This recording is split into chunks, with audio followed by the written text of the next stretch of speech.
নমস্কার বন্ধুরা, Sunanda village cooking চ্যানেলে আবারও তোমাদের স্বাগত জানাই। আজকে কিন্তু আমি আবারও চিকেনের রেসিপি নিয়ে চলে এসেছি। তবে আজকে আমি বানাবো আঙ্গারা চিকেন।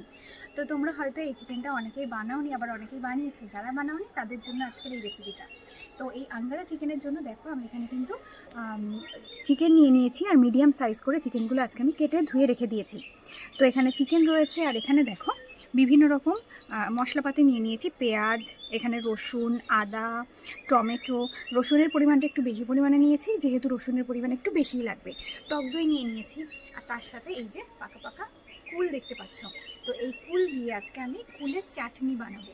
কুলের আচার তো তোমরা বানাও, কুলের চাটনি বানিয়ে ভাতের শেষ পাতে তোমরা খেয়ে দেখবে কেমন লাগে।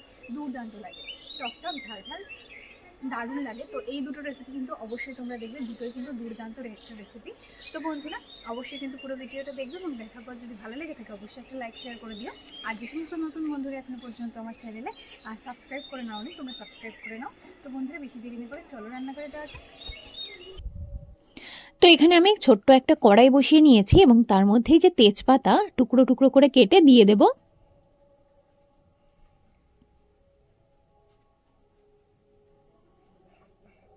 এরই সাথে দিয়ে দেব দুটো ছোট এলাচ, দিয়ে দেব লবঙ্গ, দিয়ে দেব গোলমরিচ, দিয়ে দেব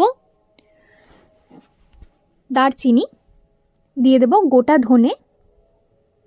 চিকেনের স্পেশাল মশলাটা তৈরি করছি এভাবেই।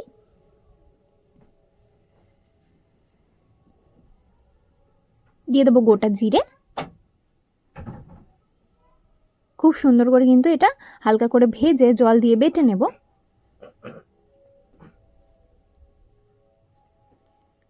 আর এদিকে দেখতেই পাচ্ছ চিকেনটা আমি নিয়ে নিয়েছি। দিয়ে দেবো এর মধ্যে হলুদ গুঁড়ো,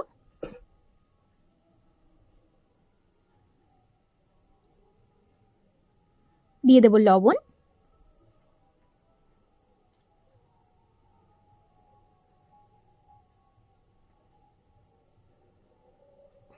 যে মশলাটা ভেজে নিলাম সেই মশলাটাই জল দিয়ে বেটে নিয়েছি দিয়ে দেব।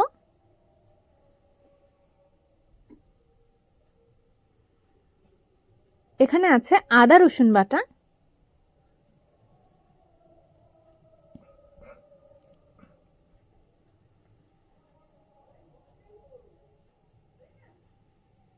ঝালের জন্য আমি দিয়ে দেব লঙ্কা গুঁড়ো,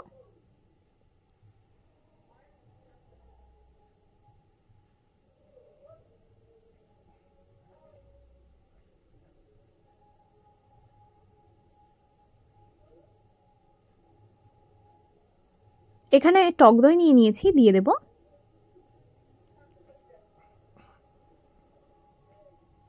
খুব সুন্দর করে কিন্তু মাখিয়ে নেব পুরো চিকেনে। তো এদিকে দেখতেই পাচ্ছ খুব সুন্দর করে কিন্তু চিকেনটাই মাখিয়ে নিয়েছি পুরো মশলাটা। আর এদিকে কড়াইতে কিন্তু তেল দিয়ে দিচ্ছি পরিমাণ মতো। দিয়ে দেবো তেজপাতা,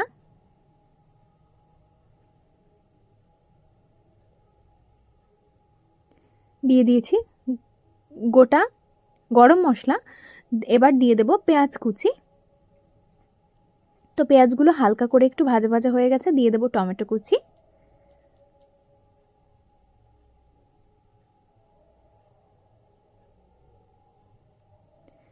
তো টমেটোটাও হালকা একটু গলে গেছে, দিয়ে দেব ম্যারিনেট করে রাখা চিকেন।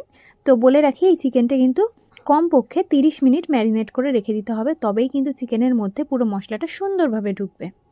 তো এটা কষাতে হবে বেশ খানিকক্ষণ ধরে। তো এখানে গোটা রসুন নিয়ে নিয়েছি দুটো, দিয়ে দিলাম।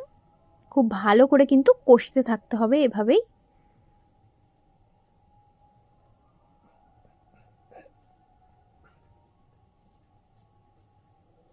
তো আজকে ভাবলাম একটু চিকেন রান্না করছি, একটু উনুনেই করা যাক, তাই তোমাদের আজকে উনুনে রান্না করে দেখালাম।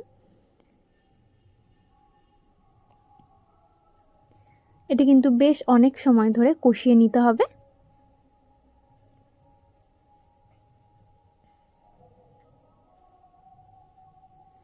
তো ভালো করে বেশ অনেক সময় ধরে কষিয়ে নেওয়া হয়ে গেছে। এখন কিন্তু দিয়ে দিলাম জল।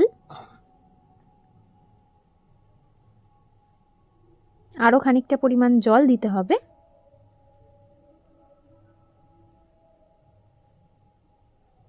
দিয়ে দিলাম এবার খুব ভালো করে কিন্তু চিকেনটা সেদ্ধ করে নেব। তো এই চিকেনের রেসিপিতে কিন্তু আলু ব্যবহার করা যাবে না, আলু ব্যবহার করলে কিন্তু চিকেনের স্বাদটা অতটাও ভালো আসবে না, তাই আজকে কিন্তু আমি আলু ব্যবহার করলামই না। তো এদিকে দেখতে পাচ্ছ খুব সুন্দর করে ফুটছে।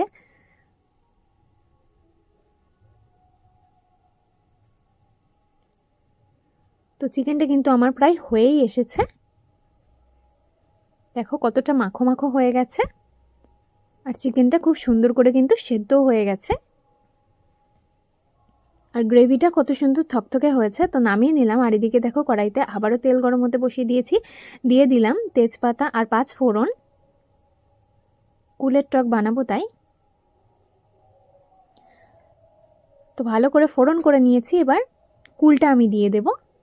এই যে কুলটা ভালো করে ধুয়ে যে বোটাটা থাকে সেটা ছাড়িয়ে নিয়েছি এবং প্রত্যেকটার মুখ ফাটিয়ে দিয়েছি। দিয়ে দিলাম হলুদ গুঁড়ো,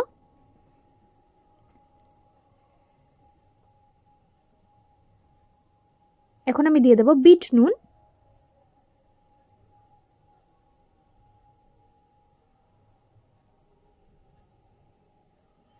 খুব ভালো করে একটু ভেজে নেব 1-2 মিনিট মতো।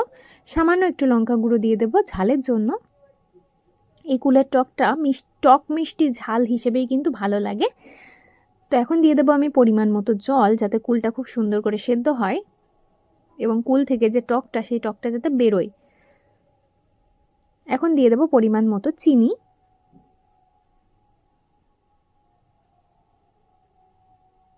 দিয়ে দেবো ভাজা মশলা। এখানে আছে গোটা জিরে, গোটা ধনে, গোটা মৌরি শুকনো খোলায় ভেজে গুঁড়ো করে নিয়েছি।